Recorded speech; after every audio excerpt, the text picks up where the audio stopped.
हाँ बच्चों, तो देखो सरफेस में जो तुमने बेटा अभी तक पढ़ा है कि बेसिकली हमने एड्जॉर्प्शन के बारे में देखा था सारा, ठीक है बेटा। और एड्जॉर्प्शन के हमने फैक्टर्स भी देखे थे कल। अब देखो क्या होता है कि हम एक तरीके से दो ग्राफिकली फॉर्म में भी एड्जॉर्प्शन को समझेंगे। तो जो हम उसके ग्राफ्स देखते हैं ना, तो हम उनको दो क्लासेस में बांट सकते हैं। एक होते हैं आइसोथर्म्स और एक होते हैं आइसोबार्स, ठीक है। देखो आइसोथर्म्स और आइसोबार में क्या फर्क होता है। आइसोथर्म और आइसोबार, देखो नाम से तुम्हें थोड़ा सा समझ में आ रहा होगा। आइसो का मतलब तो कांस्टेंट होता है, थर्म मतलब टेम्परेचर होता है। तो जिन ग्राफ्स में, ठीक है, हम एड्जॉर्प्शन और प्रेशर मतलब प्रेशर का इफेक्ट जब हम देखेंगे किसके ऊपर, एड्जॉर्प्शन के ऊपर, ठीक है, बट एट कांस्टेंट टेम्परेचर। तो यहाँ देखो आइसोथर्म में क्या होगा, टेम्परेचर उल्टा कांस्टेंट होगा कि एक टेम्परेचर रखते हुए अगर हम दबाव बढ़ाते जा रहे हैं, जैसे ये हमारा क्या है, मान लो एड्जॉर्बेंट है और इसको आकर क्या होना है, एड्जॉर्ब होना है। तो मैं इसका दबाव बढ़ाती जा रही हूँ, बढ़ाती जा रही हूँ, ठीक है, और मतलब हम और बहुत सारा एड्जॉर्बेंट डालते जा रहे हैं, डालते जा रहे हैं। तो effect of pressure on the adsorption at constant temperature, जिन ग्राफ्स में हम स्टडी करते हैं वो होते हैं आइसोथर्म्स। मतलब प्रेशर का इफेक्ट देखेंगे एड्जॉर्प्शन के ऊपर टेम्परेचर को कांस्टेंट करते हुए, दोज आर आइसोथर्म्स। और जब हम प्रेशर को कांस्टेंट रख के टेम्परेचर का इफेक्ट देखेंगे वो होंगे आइसोबार्स। यहाँ पर क्या होगा, कांस्टेंट टेम्परेचर और प्रेशर का इफेक्ट देखेंगे, यहाँ होगा कांस्टेंट प्रेशर और टेम्परेचर का इफेक्ट देखेंगे, ठीक है। तो जो आइसोथर्म्स हैं वो फ्रेंडलिक नाम के एक हमारे एक साइंटिस्ट थे, तो लैंगवर ने भी दिए थे आइसोथर्म, तो लैंगवर वाला हम नहीं करेंगे, हम फ्रेंडलिक का करेंगे, ठीक है। तो फ्रेंडलिक एड्जॉर्प्शन आइसोथर्म्स को अब हम देखेंगे, ठीक है बेटा। क्या देखने जा रहे हैं हम, फ्रेंडलिक एड्जॉर्प्शन आइसोथर्म्स, ठीक है बेटा, एड्जॉर्प्शन आइसोथर्म।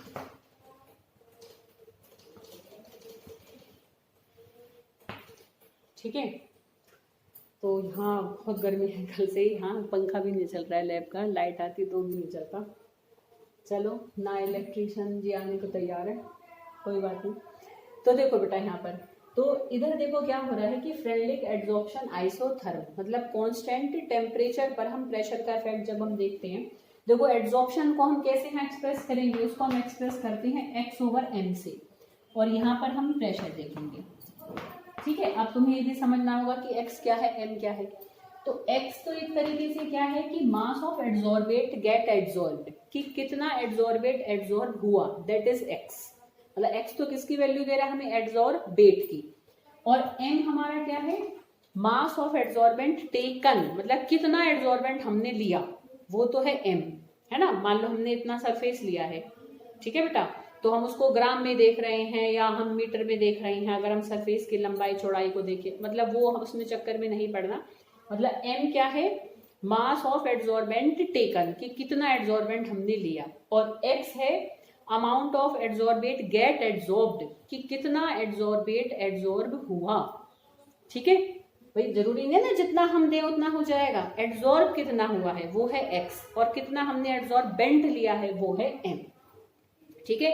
तो तभी तो हमें पता लगेगा, एक्सटेंट ऑफ एड्जॉर्प्शन होता है बेसिकली, x/m को हम क्या कहते हैं, एक्सटेंट ऑफ एड्जॉर्प्शन, कि भाई कितना हद तक मतलब एड्जॉर्प्शन हुआ है, तो दैट इज x/m, ठीक है।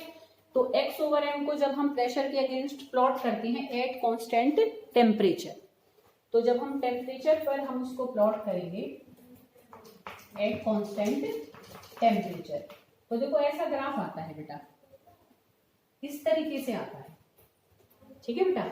अब देखो तुम देख सकते हो यहाँ पर, अगर हम इस ग्राफ को देखें कि देखो शुरू में तो क्या है कि बढ़ रहा है, जैसे जैसे हम प्रेशर को बढ़ा रहे हैं एड्जॉर्प्शन भी बढ़ता जा रहा है।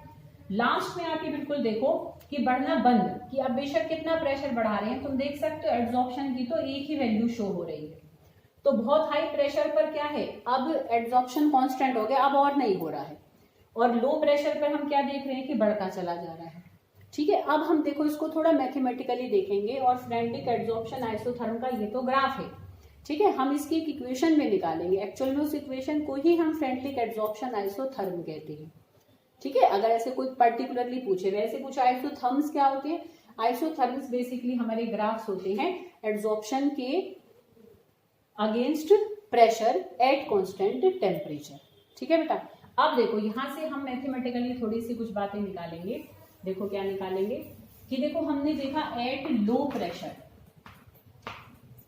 लो प्रेशर पर क्या है, x/m is directly proportional to p है। जैसे जैसे p बढ़ रहा है वैसे वैसे x/m भी बढ़ता जा रहा है। अच्छा, एट हाई प्रेशर क्या हमने अभी देखा, देखो हाई प्रेशर पर अगर हम देखें तो हाई प्रेशर पर x/m is directly proportional to p की पावर 0, मतलब डिपेंड ही नहीं कर रहा वो प्रेशर के ऊपर, है ना। बढ़ा लो तुम कितना प्रेशर, हाई प्रेशर पर प्रेशर के बढ़ाने से x/m पर कोई फर्क नहीं पड़ रहा। तो अब देखो दो एक्सट्रीम वैल्यूज हैं, एक तो बहुत लो प्रेशर और एक बहुत हाई प्रेशर। एक में तो x/m डायरेक्टली प्रोपोर्शनल है p की पावर 1 की, अब कुछ नहीं है तो हम 1 मान कर चलेंगे ना। तो एक रेंज तो है जहां डिपेंडेंसी है p की पावर 1 पर, और एक रेंज है जहां डिपेंडेंसी है p की पावर 0 पर। तो जो बीच के प्रेशर है, जो इंटरमीडिएट प्रेशर है, उनमें वैल्यू कैसे वेरी करेगी, 0 और 1 के बीच में ही वेरी करेगी। समझ में आ रही बेटा बात, कि एक हमारा मतलब एक एक्सट्रीम पॉइंट तो p की पावर 1 की प्रोपोर्शनलिटी दिखा रहा है डायरेक्टली, और एक दिखा रहा है p की पावर 1 की। तो बीच की जो प्रेशर की वैल्यू वो हमारी क्या शो करेंगे, 0 और 1 के बीच की वैल्यू। तो 0 और 1 के बीच में क्या वैल्यू होंगी, 1/2, 1/3, 1/4, 1/5, 2/3, मतलब 1/n हम कह सकते हैं। तो एट इंटरमीडिएट प्रेशर, ठीक है, इसको जरा मैं हटा देती हूँ। तो देखो यहाँ पर हम लो प्रेशर पर क्या करेंगे, x/m is directly proportional to p की पावर 1। हाई प्रेशर पर तो क्या है, x/m is directly proportional to p की पावर 0, और बीच में क्या होगा, x/m is directly proportional to p की पावर 1/n। समझ में आ रही बेटा बात, कि वो 1 से कम है, आ रही बात समझ में, और ज्यादा से ज्यादा पावर 0 हो रही है हमारे। ठीक है बेटा, तो यहाँ पर हमारा क्या आ जाएगा, तो हम एट इंटरमीडिएट प्रेशर वाली वैल्यूज को लेकर चलेंगे। तो एट इंटरमीडिएट प्रेशर, इंटरमीडिएट पर क्या हो रहा है, x/m is directly proportional to p की पावर 1/n। प्रोपोर्शनलिटी साइन को हटाकर हम कांस्टेंट पुट करेंगे, दैट इज k p की पावर 1/n। तो ये जो हमारा निकल कर आ रहा है ना बेटा, इसको हम फ्रेंडली एड्सॉर्प्शन आइसोथर्म कहते हैं। ठीक है, इसको भी कहते हैं, मतलब इसे तो चलो कहते ही कहते हैं, पर हम इसको थोड़ा सा और सिंप्लीफाई कह सकते हैं। ये तो हो गया फ्रेंडली एड्सॉर्प्शन आइसोथर्म। अब हम इस इक्वेशन की वैलिडिटी को टेस्ट कर सकते हैं, मतलब ये इक्वेशन कितनी करेक्ट है उसको हम कैसे चेक कर सकते हैं, हम इसमें दोनों साइड का लॉग लेंगे।